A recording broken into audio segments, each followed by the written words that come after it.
Hey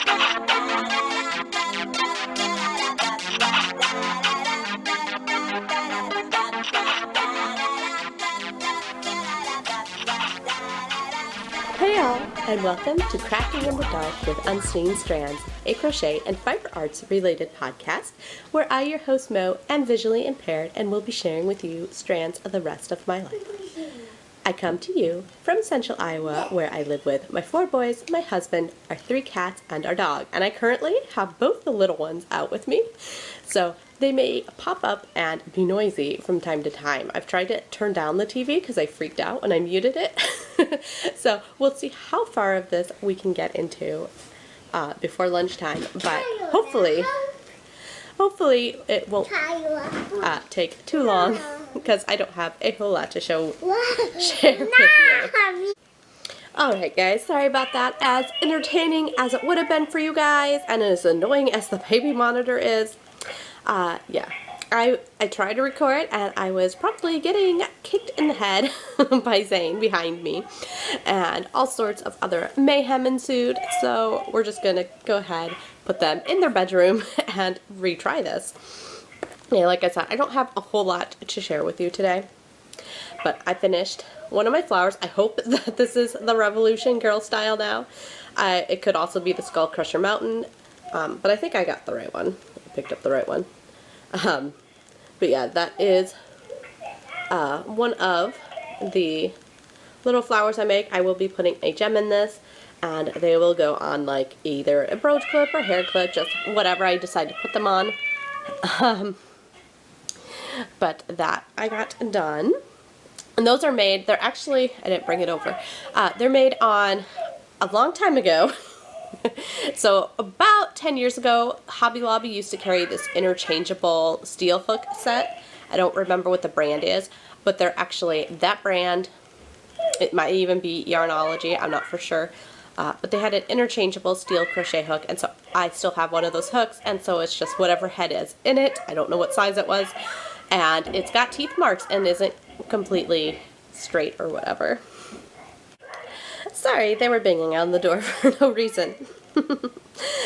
So another finished object is I have my blanket. Now this did not come out as big as I had tested it to be, but it is the corner to corner, and I don't think, like, it stretches quite a bit, but this middle part is not as stretchy as these corners.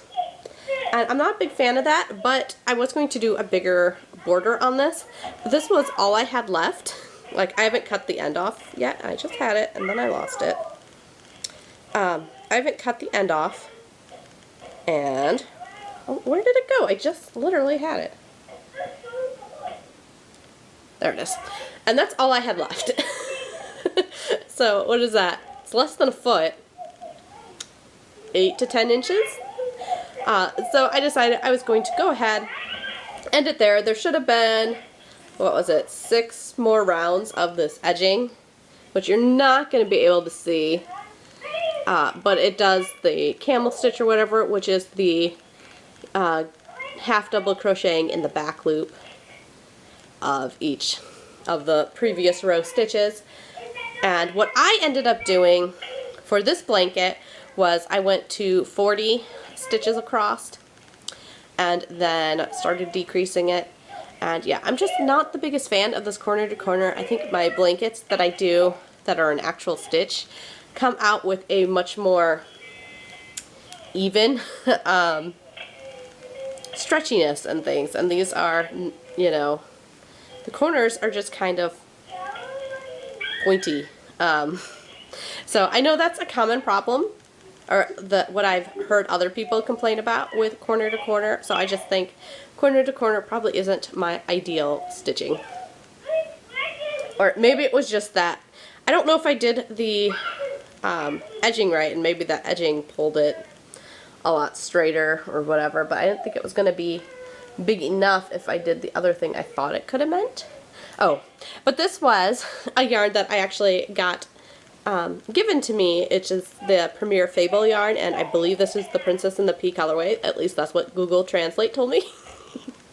If it could read the label at all, sometimes it came up with interesting things, and that colorway is not in Ravelry, so I couldn't double check it. But another finished object, or at least mostly finished. Did I cut this off? Yes, I did cut it off, but I haven't woven in that end. Surprise! Why do I have two? Oh, that's interesting. Why is that end out? Huh. I don't know why that end didn't get crocheted in as I went. That's weird. But anyways, I have the matching pair of blue. This is Simply Soft in the Country Blue colorway. This is to go with my red, white, and blue theme for the Preemie project. I might have thrown the hat that it goes with in the wash because I do not see it here. But I want to get, I'm going to do I have the red set done, I have now the blue set done, and then I'll do a white set, and then I have one hat, but I need to make 2 more hats so that I just have that done. So here, for my in progress, is the white one, not very far, just started the cuff, and that is of course being done in my F-hook, which is a Clover Soft Touch, or a 3.75 millimeter, unlike, oh, what is it, my Yarnology calls a 4 millimeter a F-hook. I'm like, that's a G. And then their 4.5 is called a G. I'm like, that's a 7. And that's a 7 size, not 7 millimeter. I just thought it was so funny that none of their stuff lined up. Alright, so that's a work in progress. And my other work in progress is my socks. I'm pretty sure I showed this to you last week. I don't remember how far I was. I think I was still on the ribbing, but I did. These are of course the How I Make My Socks by Susan Anderson. I did a 27, because 27 is one of my favorite numbers, so I can remember that, and a 42, because that's the answer to everything, for the leg of it. And then I picked up 14 on each side for my heel. I'm doing this so I can remember later, because I know I won't write this down. But it is free pattern, so I'm sure it's not a big deal that I share this with you. But I picked up 14 stitches, so I did my heel, my back and forth till I could pick up 14, and then did the normal heel turn at what is it? So you have 2 past the center. I think that's what they normally say to do before you do your decreases and such. And then I just am starting the decrease for the toe. So my body of my foot was 30 rounds of plain. Oh, I should say that I picked up 44? Yes, 44 stitches for around the heel. And then I decreased it back down to my original 56 count and did 30 rounds of the stockinette for, and then I'm starting my toe, which will do the normal, whatever the normal toe is. And this is the Marine Biologist. I don't remember the name of the Marine Biologist. It is a Yarn Geek Fibers colorway, and exciting enough, I'm hoping to get these done. I have a little over a week, about a week and a half left till Fiberpalooza. If anyone else wants to go to Fiberpalooza and is in Iowa, let me know, or I guess the east side of Nebraska, because that's not that far into Iowa for you. Or even coming up from Missouri. But yeah, Fiberpalooza is in Winterset, which is a great place just if you want to do like a little family vacation detour thing. I'm trying to remember, that might be Yarn Shop time that they do the airing of the quilts. But I go to Fiberpalooza every year and we always have lots of fun. And it could be the airing of the quilts is that same weekend. I can't remember now. Sorry guys. But I always like to go to Fiberpalooza. It's like a one-day fiber vending fair retreat. And there are some classes, and I do actually have a friend going with me this year, and so she's actually doing spring break with her family, and then they're going to stop by here on their way back from visiting her sister-in-law.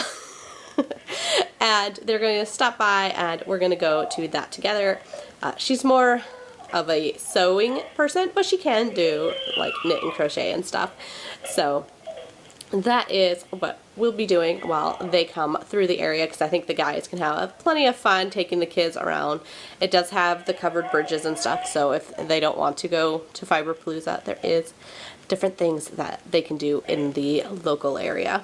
Oh, and again, that is in my My Little Pony bag, which is the Silver Shed USA, which also I will be seeing at Fiberpalooza.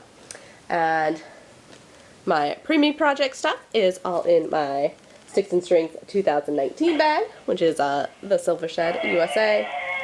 And I'm not going to bother to share with you my stitch markers because they're all repeats, at least for the time being, I think. And, oh, where did the other bag go? I'm going to show you the bag. I don't know what the littles did with it. That my blanket was in, but now I don't know where the littles ran off with it because it is not in front of me anymore. Nope, it was right here. So I don't know what they did with it. So anyways, guys, this week has been interesting. I feel like I have not gotten very much crafty done, not in comparison to last week, but yeah, I'm still hoping that I see that bag that I had. I do not know where they put it. But I decided that I was finally going to pull out the handy little buttons that I got from a dear subscriber friend. Or I guess a dear friend. And I was just going to show you because I didn't think these were going to work with my phone because I have the Moto Mod phone, which of course has these mods, and I thought that was going to be impeding the NFC, and so I was afraid to get these for myself and find out that they weren't going to work at all. But the other day, I actually tried it. See if I have to log in or something. But all I have to do is actually tap this to the back of the phone, even through the mod, and it works. So I have these buttons that connect to the NFC, and I haven't written any of these buttons to do anything. But then these buttons I can connect to, let's say, a skein of yarn. And without having to have paper and stuff that can get ripped and destroyed, I mean, I can't do this without a needle, but I can poke the button through, and then all I have to do is scan this button to tell me what the yarn is. Isn't that exciting, guys? So I will need a million more of these, but they're expensive. They're like $1 a button. So it'll be a while. But, yeah, so I have like 20, I think there's only 24, maybe there's 25. I think it was supposed to be 25, but I thought I counted this to be 24 in this bag as a start. And yeah, I'll go pause and calm down Leo. This is really common for him, so I'm not too concerned. Hey guys, so I'm going to go ahead and call this part 1 and cut it off here. This was all the crafty goodness, and then I'm going to go ahead and make part 2 my chatter and life updates that may or may not have video with it. I'm probably going to either try to re-record it tomorrow or just do like last week and do this little speaking over part for you, but I'm gonna go ahead and do that tomorrow because I tried to do it today and I rambled and rambled on and on and on forever, and I don't have time to edit that tonight, so we're just gonna go ahead and move on and re-record it tomorrow as a part 2 for this episode. That's going to cover my mom's update as well as the fact that I have a teenager and a little bit of a twins update. So anyways, that's going to go ahead and be for tomorrow. So we'll check in with you then.